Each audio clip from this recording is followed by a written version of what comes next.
They loved wandering free here, on this Yorkshire moor. It was their horizon, a place to dream, a place to write.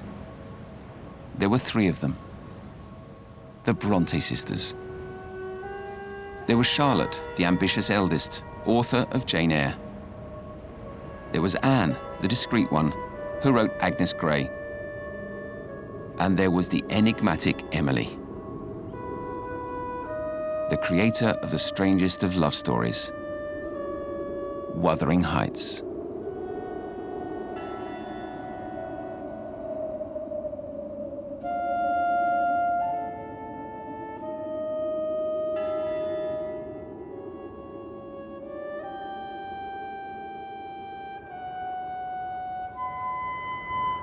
A tale of love and death on this windswept moor. The story of Cathy and Heathcliff.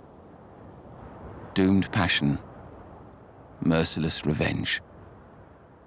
Wuthering Heights is an extraordinary book. I'm in awe of it. It is one of the most unique books in the English language. It's totally unique in the context of the Victorian novel, sort of out of sync with its own time. I mean, out of sync possibly with any time. It's also a very sophisticated book and a very disconcerting book. And it's such a strange story. It's dark and odd, and it definitely has a peculiarness to it that I don't think any of the other Brontë novels have. And it's a shame that we don't have another novel by Emily, because it would be amazing to know if all of her work was going to be like that, or if this was just a sort of anomaly that poured out of her. But I suppose that's something we'll never know.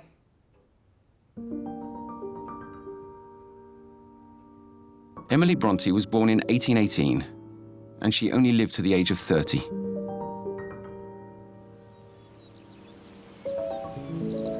A short life spent here in Haworth, a little industrial village in Yorkshire.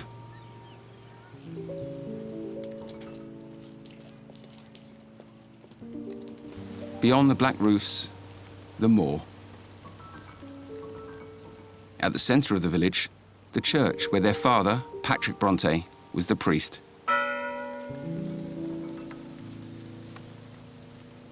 And just behind that, the cemetery. Emily was only 3 when her mother was laid to rest in the family vault in 1821, soon followed by the 2 eldest daughters in the family. The windows of the parsonage still look out onto the graves. This is where Emily grew up and lived with her 2 sisters, Charlotte and Anne, and their brother, Branwell. The Brontes' literature is so original and passionate. And I think when you combine that with the story of their lives, 3 geniuses living, growing up together in this house, and you've got the landscape of Haworth, the bleak, the moorland, and I think it's a really potent mix which continues to bring people here. Within these austere walls, so removed from the effervescence of London, an unusual literary adventure unfolded.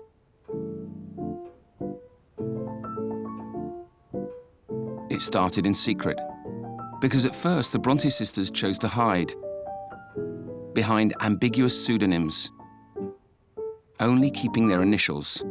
Charlotte was Currer Bell, Anne, Acton Bell, and Emily, Ellis Bell.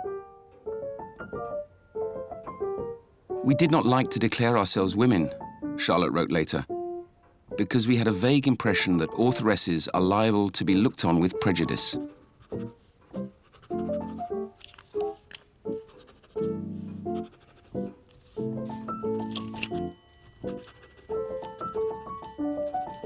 The trick worked. In October 1847, Charlotte, alias Currer Bell, published Jane Eyre, the account of an orphan girl, a governess in love with her master, Mr. Rochester. A powerful romance, said the critics. It was a runaway success. In December, still under her pseudonym, Anne published Agnes Grey and Emily, Wuthering Heights. Agnes Grey, a biting critique of the bourgeoisie, was well received. Critics were astonished by Wuthering Heights. I was rereading the other day the very, very first reviews that were ever published when Wuthering Heights came out in 1847. And this was at a time when nobody knew who Ellis Bell was. They didn't know that Ellis Bell was a woman. They knew nothing about the author. And in a way, these very early critics responded with a sort of honesty and engagement that later got lost. I mean, they confessed to being bewildered and baffled by this book. They described it as strangely original, completely new. One comment from one of these very early reviews in 1847, it was the end of the review and it really stuck out for me. And the critic just said, it's as if the author was saying, here, take that and see what you can do with it.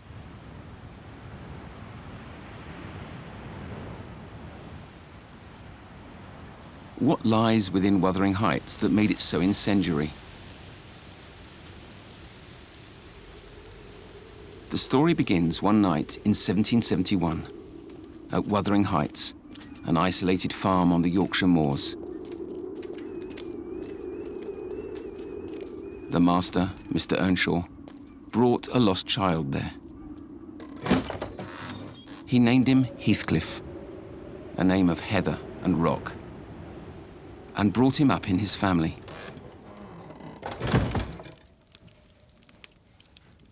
His eldest son, Hindley, hated Heathcliff.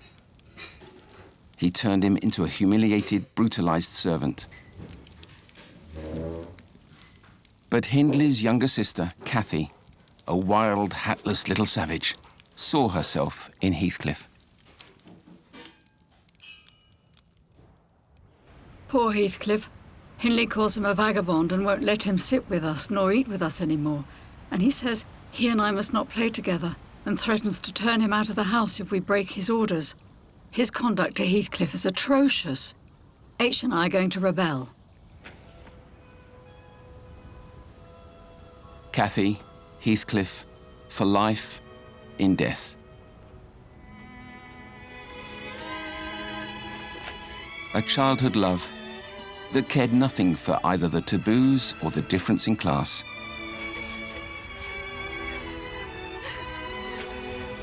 An absolute love which Cathy betrayed when she got older.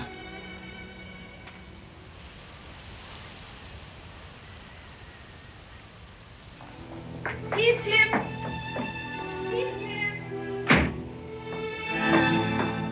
Well, Wuthering Heights is probably guilty of touching upon at least 2 or 3 of the things that I think most trouble English people when they think of English society. Wuthering Heights is guilty of a pretty savage investigation of the class system. Well, the whole of the structure of the book is set up around rank and order. Who is acceptable to marry who, how you move up the class system, how you can fall off that ladder and move down. The shame and the guilt and the discomfort around class and rank and order is very much at the center. And of course, that's one of the things that so disturbs Heathcliff, this idea of not belonging, not being the right kind of person. Cathy married Edgar Linton, a gentleman, the heir of the neighboring estate, a man of her own social class. Defeated, Heathcliff fled. Why did you despise me? Why did you betray your own heart, Cathy? You loved me. Then what right had you to leave me? What right?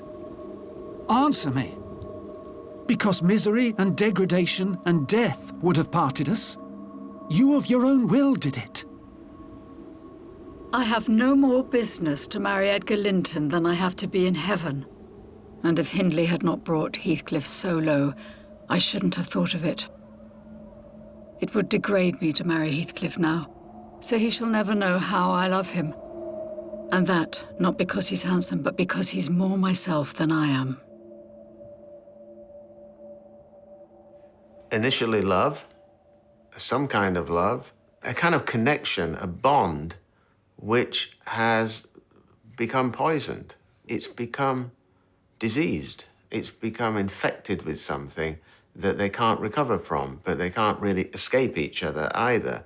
And that kind of toxicity, which is beginning to undermine it, means it's no longer love, but it's a kind of familiar bond that they can't break it. So that's tragic, of course.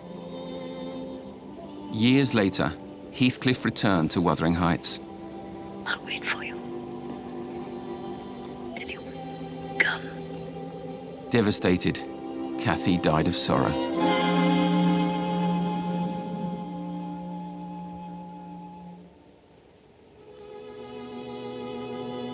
Catherine Earnshaw, may you not rest so long as I live on. I killed you. Haunt me then. Haunt your murderer. I know that ghosts have wandered on the earth. Be with me always. Take any form. Drive me mad. Only do not leave me in this dark alone, for I cannot find you. I cannot live without my life. I cannot die without my soul. Oh, my dear.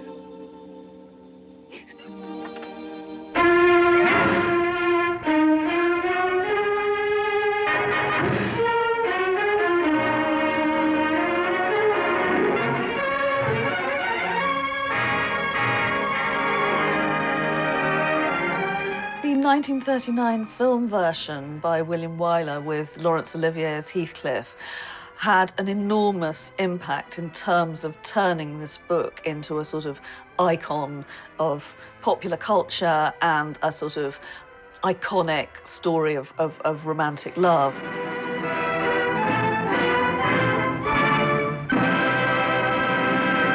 I think the film was enormously popular. I think by 1947, within 10 years of it being released, something like 200 million people had seen it.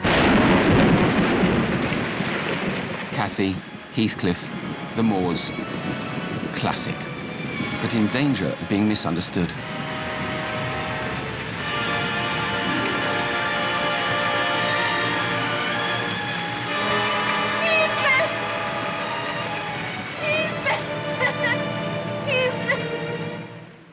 But I don't know what people who'd seen the film would have felt when they opened the book, because the film really transforms it into something completely different. The film completely overlooks the disturbing aspects, really, of the novel.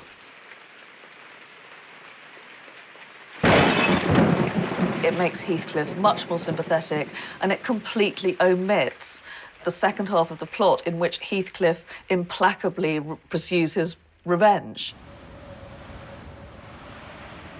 Emily Brontë wrote of that. The most horrifying, the most uncompromising revenge. Haunted by his dead love, for 20 years, Heathcliff lashed out at all those who remained. Hindley, Cathy's brother, whom he leads into debauchery and ruin. Edgar Linton, whose sister he seduces and persecutes. And when they were all dead, he went after their children. Cathy's daughter, Hindley's son, and even his own son. I have no pity. I have no pity. The more the worms writhe, the more I yearn to crush out their entrails. It is a moral teething, and I grind with greater energy in proportion to the increase of pain. No, it's savage. You know, there's a great deal of cruelty and revenge which is in parallel with the supposed passion and love.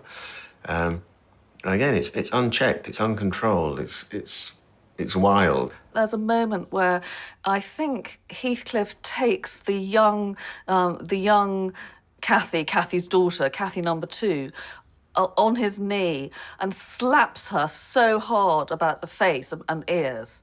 I mean, it's just a scene of, there are no trigger warnings in this book. There are scenes of, sadistic violence, perpetrated all over the place. But when it's perpetrated by a man on a woman, it's, particularly difficult to swallow. But the novel just presents it. It doesn't really comment on it. Class violence, revenge, sadism. Wuthering Heights isn't just a love story. According to the script of the very first adaptation, made in 1920, and unfortunately lost, instead, it was a tremendous story of hate.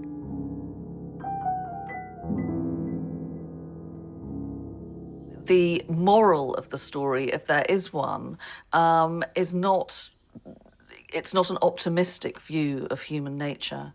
Heathcliff himself, I think, at one point says something like, the tyrant grinds down the slave, and the slave doesn't rise up against him. He grinds down those beneath him. 嵐の丘というのは全然その若い女性がね、本来は読んではいけないような、いわば背徳の書ですしね。で確かにバタイユが言うようなその一筋縄ではいかない底知れない恐ろしい小説だと。ですぐ映画を思い立ったんですね。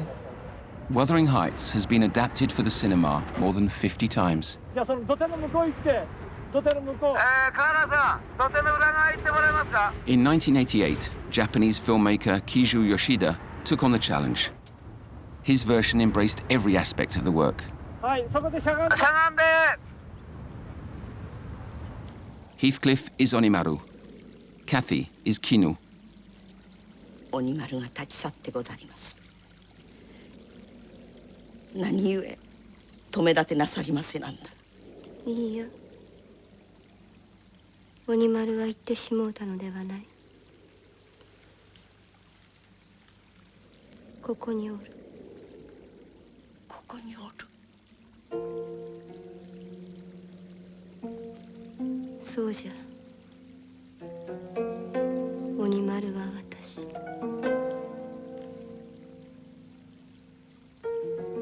私は鬼丸。鬼丸は私。一番その嵐の丘で有名な場面というのはキャサリンが私がヒースクリーフだというセリフがありますね。ただその若い女性がただ愛の表現として使ったダイアログじゃなくて、むしろそれはね、そのセックスを超えたその無性のね細胞の状態、男も女も区別がない性の原点に向かってキャサリンがね、私はヒースクリーフ、男は女と女は男だというふうに読み取れていくわけですね。それが魅力だったんでしょうね、バタイユにとって。そして私にとっても魅力だったんでしょうね。For French writer Georges Bataille, Wuthering Heights was one of the greatest works of literature of all time. 戸を閉めて、はよ入らぬかえ。Perhaps the most beautiful, the most profoundly tormented of love stories. Je crois que c'est dans la littérature que nous apercevons les choses humaines dans leur perspective la plus violente. C'est tout de même la littérature qui nous permet de voir le pire. Et je crois que la littérature doit mettre en cause l'angoisse et que c'est en mettant le lecteur devant cette perspective désagréable qui crée une tension que la littérature évite d'ennuyer le lecteur. The thing that's so odd about the book is that it just isn't sexy. It's not about erotic desire, really. I mean, the bond between Cathy and Heathcliff is it's like a bond of identification rather than desire. So, as Cathy says, I am Heathcliff. It's a bond that's forged in childhood, and there's almost overtones of sibling incest, because they've of course been brought up as brother and sister. There are so many aspects about this novel that break boundaries and feel transgressive. I'll tell you what I did yesterday. I got the sexton, who was digging Linton's grave, to remove the earth off her coffin lid, and I opened it.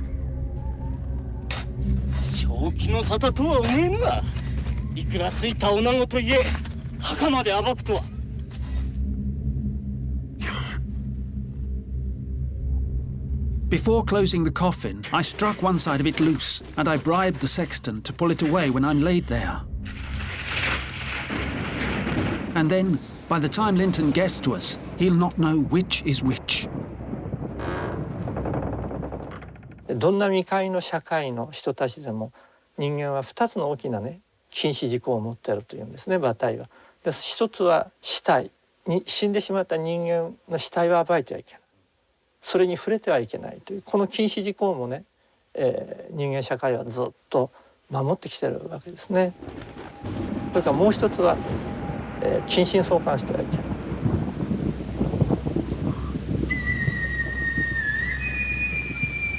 Emily Brontë wrote about all the shades of evil.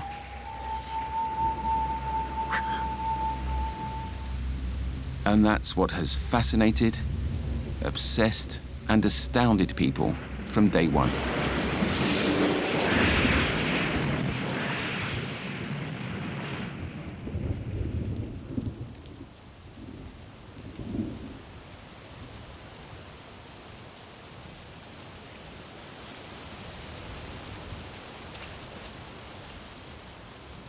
Who could have written this? It was a mystery. Because Emily Brontë wouldn't let anyone get close to her.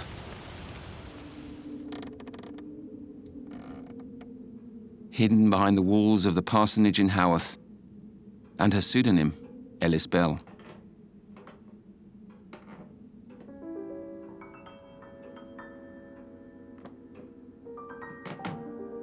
Her true identity was only revealed after her death by her sister, Charlotte Brontë.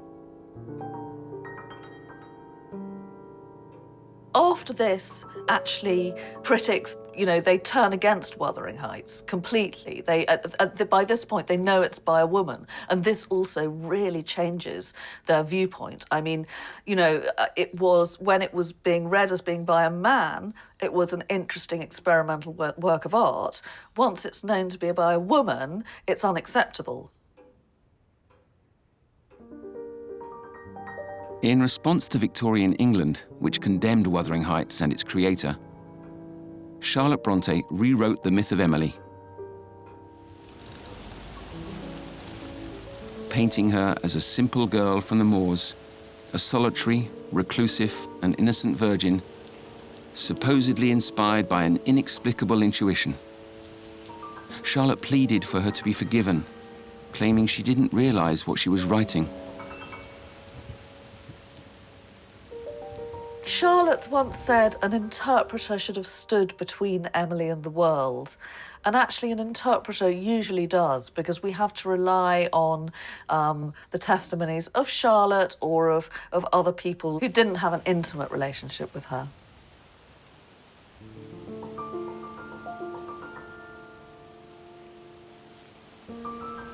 We know very little about Emily Brontë.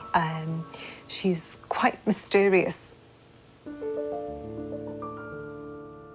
There is so little material relating to Emily Brontë.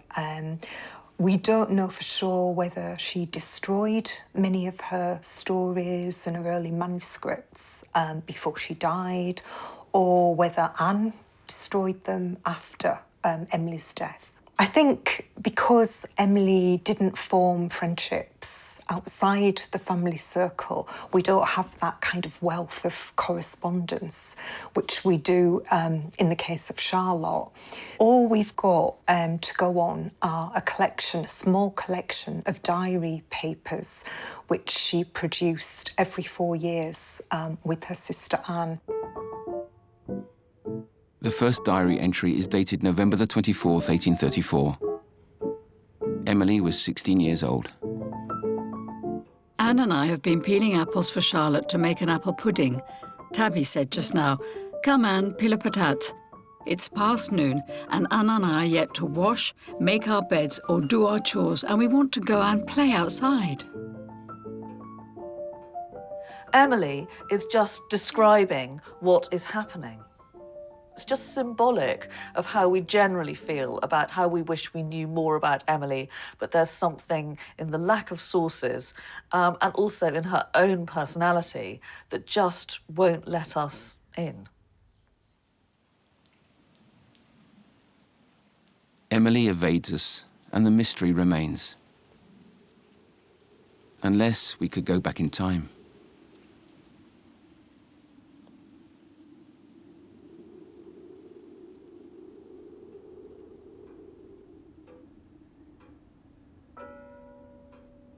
At the parsonage in Haworth, Emily, her sisters Charlotte and Anne, and their brother Branwell grew up motherless, isolated, but free. Under the watchful eye of an unusual father, Patrick Brontë. A priest and a poet, he revered literature. He was an Irish immigrant and former blacksmith who had raised himself all the way up to Cambridge University. For Branwell, his only son, he had ambitions for the greatest of literary and artistic successes. The best studies, the Royal Academy of Art. And for his 3 daughters, a solid grounding in the classics and independent lives as governesses or teachers. And I think another gift that Patrick gave to all his children was that he encouraged them to read widely and he didn't censor their reading. They were avid readers of newspapers and they read anything that they could lay hands on. But one of their firm favourites was Blackwood's magazine, which contained all kinds of political accounts. It had reviews of new books and art and literature, and they would devour this. They had a passionate interest in what was going on in the wider world, which in turn, had a huge impact on the imaginary world and the events that were taking place there.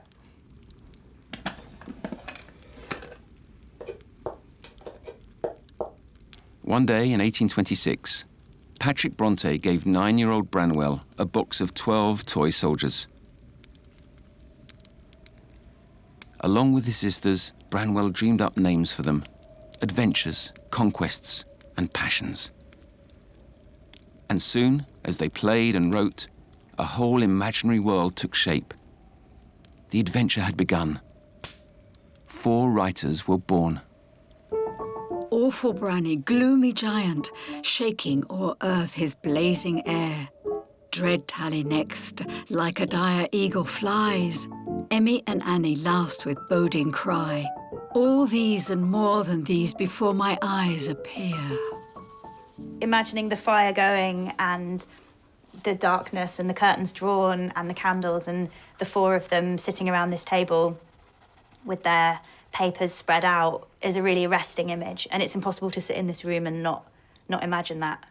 Obviously, there was a lot of tragedy. They lost their mother, they lost other siblings, but it seems that they were so creatively ambitious and so extravagant with their imagination that they must have been happy as well, I like to think.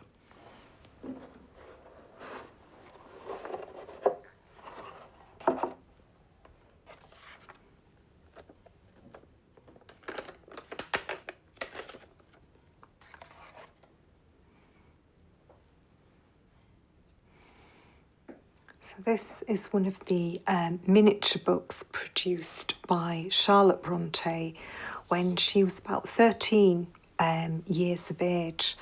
So you've got a whole collection of poetry and prose, all the elements you would expect to find in a journal like Blackwood's magazine.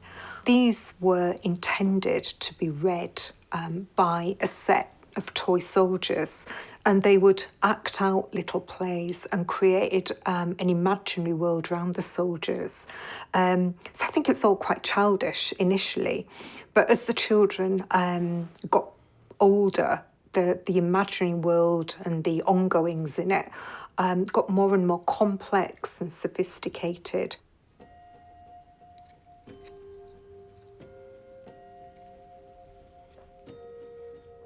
There's sometimes been a feeling that the Brontë novels just appeared from nowhere. But the other thing about these tiny manuscripts is they show that the Brontës served a long apprenticeship in literature.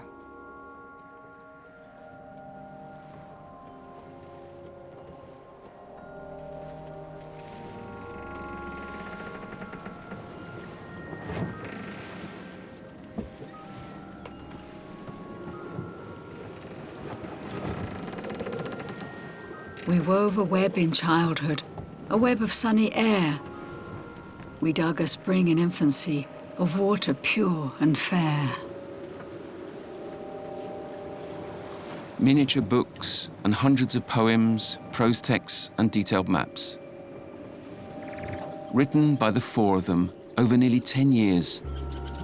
Under the aegis of Branwell and Charlotte, these exuberant, youthful writings conjured up an entire world. Glasstown, capital of the Kingdom of Angria, an imaginary land on the distant shores of West Africa. Isabel Greenberg made a graphic novel out of all this. I think they were fascinated by the news and the world that they lived in, so they were alive in a time of great exploration and colonialism, and so all the things they were reading in the newspaper, of course, were going to find their way into their imaginary world. The way that they write it, with sort of, it's romantic, it's exciting to them. They're sort of very, it feels quite patriotic, and that is uncomfortable, I think, for a modern reader.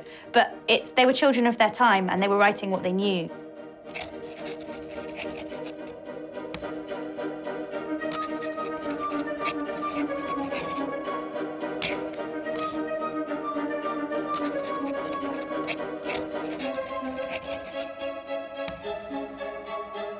In the twists and turns of Glasstown, one character stands out. His name is Kwashia Kwamina.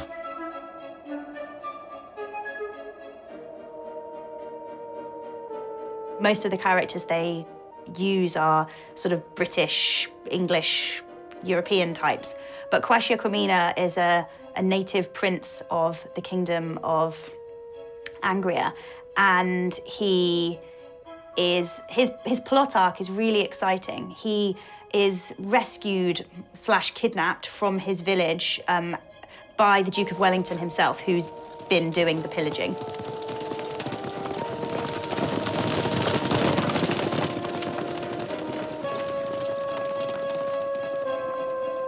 At the age of 17, he was a handsome youth, black as jet, and with an eye full of expression and fire, and at the same time deeply treacherous.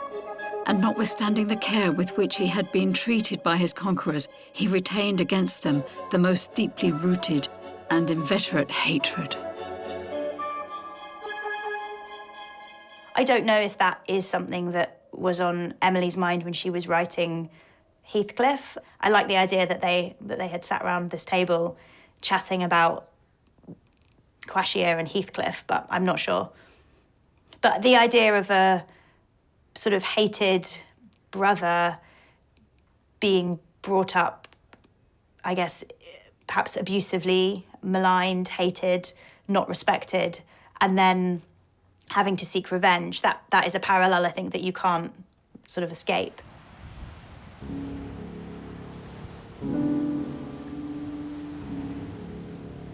Heathcliff is an enigma.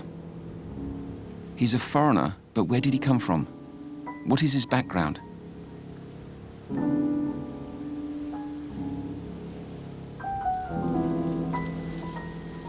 Emily kept it a mystery.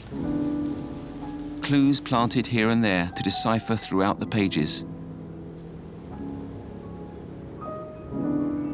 she describes him as a little Lascar, as the son of a Chinese emperor and an Indian queen.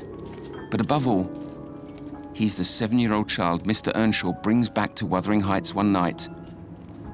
A child as dark almost as if it came from the devil.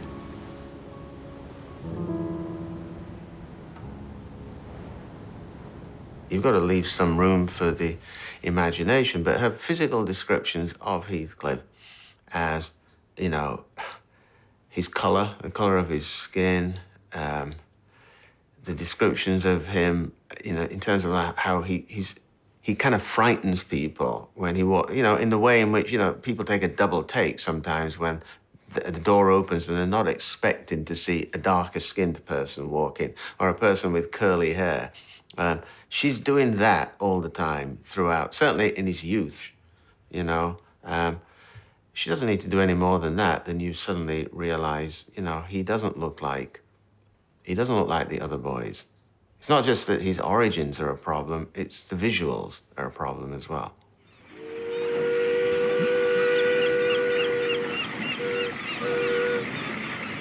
The master tried to explain the matter. It was a tale of his seeing it starving and houseless and as good as dumb in the streets of Liverpool, where he picked it up and inquired for its owner. Not a soul knew to whom it belonged. He thought it better to take it home with him at once. I began to see him through the prism of what Liverpool means. In British society in the 19th century, the 18th century too, as the chief slave import, that is where orphans, that's where the jetsam and flotsam, that's where the kind of detritus of empire washed up, which is why Liverpool has the oldest black community, why it has the oldest mixed race community, it's the oldest Chinese community. That's where the backwash of empire ended up on the streets of Liverpool and was slowly integrated into the society. It's a melting pot, that city. But at the heart of it is slavery. At the heart of it is the slave trade. Heathcliff seemed to me to be clearly part of the detritus of empire. In his novel, The Lost Child, Carol Phillips imagined what Heathcliff's life might have been like before his arrival at Wuthering Heights. He imagined him as the son of a woman from the Congo, reduced to slavery, deported to Jamaica, and washed up in Liverpool.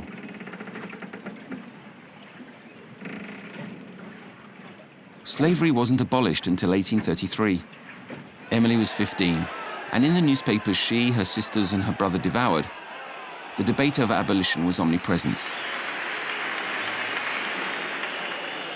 That's the central story in Britain at the time. We need to abolish the slave trade. It's evil. It is a moral stain on our society. How can we do this to other people? Emily is composing the novel and is thinking about the novel at precisely the moment that these debates are raging about what does it mean to be exposed to a system which is making phenomenal amounts of money, which actually fuels the Industrial Revolution and makes Britain the great capitalist power in the 19th century that she became. She would have been very aware that slavery was not just an evil that was perpetrated upon non-white people. Slavery was an evil that was actually eating away at the moral fibre of people that looked like her. So in one sense, I think you could see the novel as a sort of warning to Victorian society and perhaps particularly Victorian colonial society that, you know, the outcast will rise up against you in the end.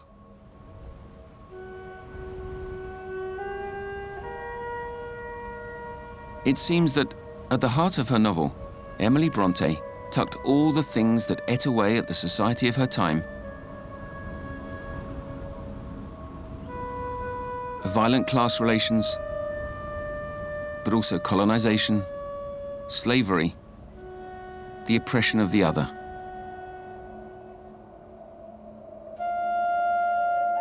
However, it took until 2011 and Andrea Arnold's adaptation for a black actor, James Howson, to play Heathcliff in a film.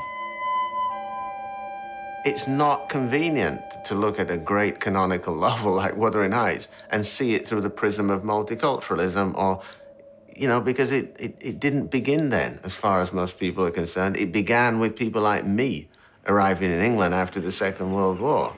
But they don't want to think, oh, it began all those years ago? I think that's what Emily Brontë could see.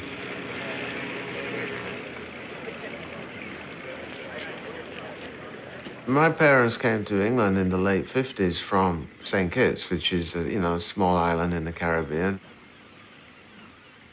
I did grow up 10 miles away from where she grew up, in the 60s in Leeds, as a Yorkshire kid, as a northerner, but as a black northerner, which obviously meant that at times it was precarious.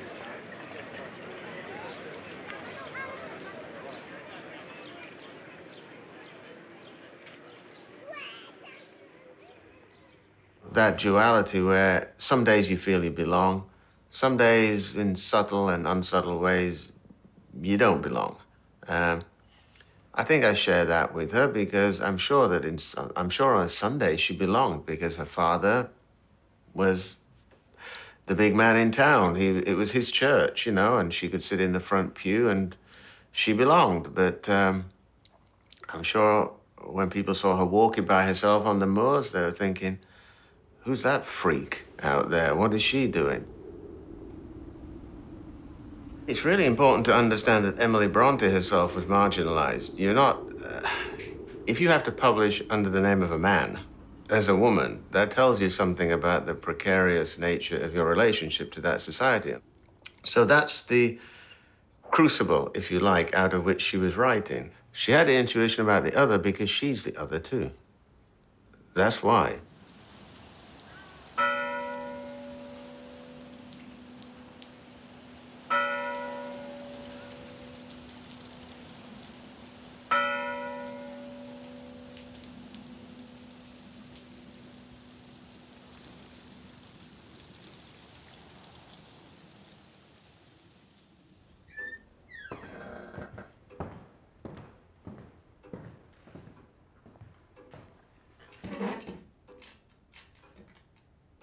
Monday, the 26th of June, 1837, a bit past 4 o'clock.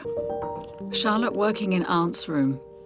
Anne and I writing in the drawing room. In her diary entries, Emily Brontë never refers to her novel Wuthering Heights, Heathcliff, or Cathy. She never provides an explanation. Just the present moment. Aunt. Come, Emily, it's past 4 o'clock. Emily. Yes, Aunt. Anne. Well, do you intend to write in the evening? Emily. Well, what think you? As well as her imagination, which bursts forth here and there in a line. A fine, rather coolish, thin, grey, cloudy, but sunny day. Papa gone out, Tabby in the kitchen, the emperors and empresses of Gondal and Galdine to prepare for the coronation.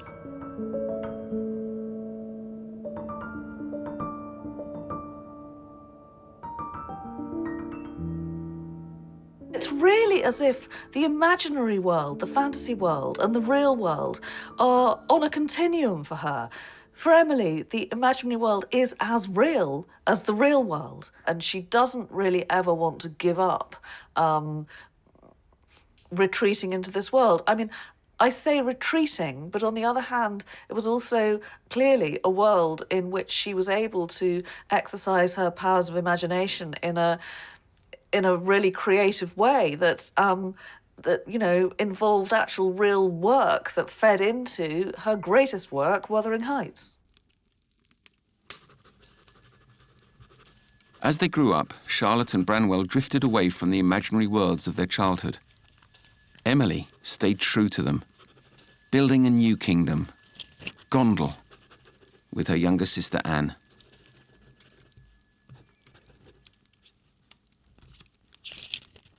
The saga of Gondal exists only in Emily's poems.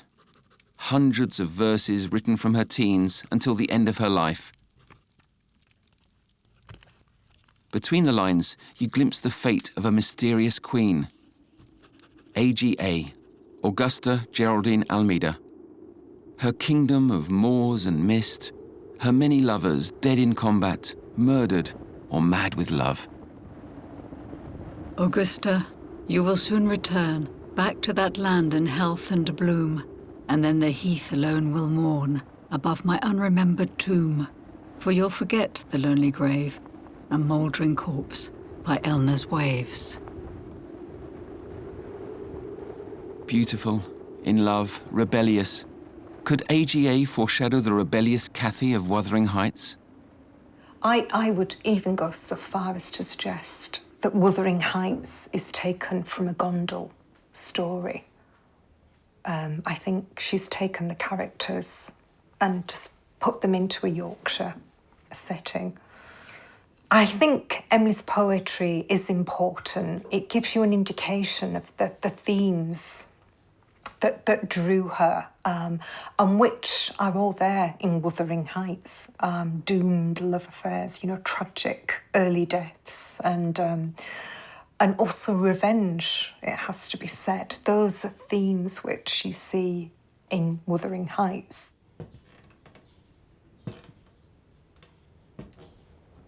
Emily Brontë didn't have to experience the passions woven into her poems.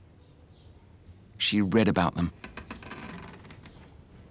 In Walter Scott's adventure novels, and in the inflammatory poems of Lord Byron, the great romantic, his pariah heroes, his scandalous love stories filled her imagination from childhood on and never left her. We describe Emily Brontë as being a genius, and that's where it comes into it. I think if she'd had a real-life love affair, Wuthering Heights would have been a completely different book. And I think it's the fact that she didn't have a real-life love affair, and that this relationship is based on the dramatic that she's read in Byron, in Blackwood's magazine, and also if you think about her own brother's tragic love affair with Mrs. Robinson and the devastation that caused in his own life, you can kind of see where the drama in the relationship between Cathy and Heathcliff came about.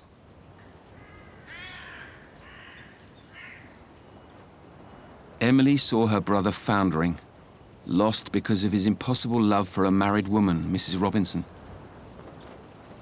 Branwell, the prodigy, the precocious writer, the promising painter, was a complete failure. Incapable of publishing a poem, he ruined himself in the local taverns and artificial paradises.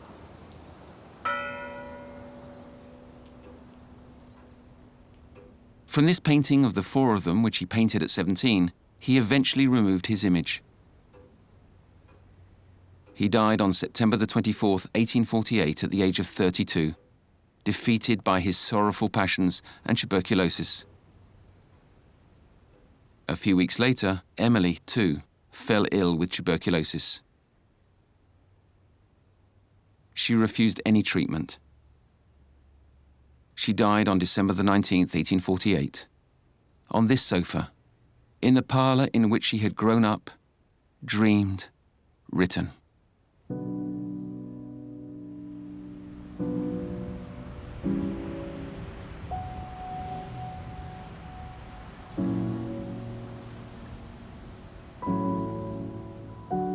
Childhood, that's the country that writers never leave. First love, first passion, first betrayal. You carry it for the rest of your life. Everything thereafter, for a writer, I think is a sort of form of observation. But the real bedrock of what you're going to deal with and the real bedrock of what you're interested in and you're going to return to and mine and re-examine and mine it again. And is early experiences in childhood.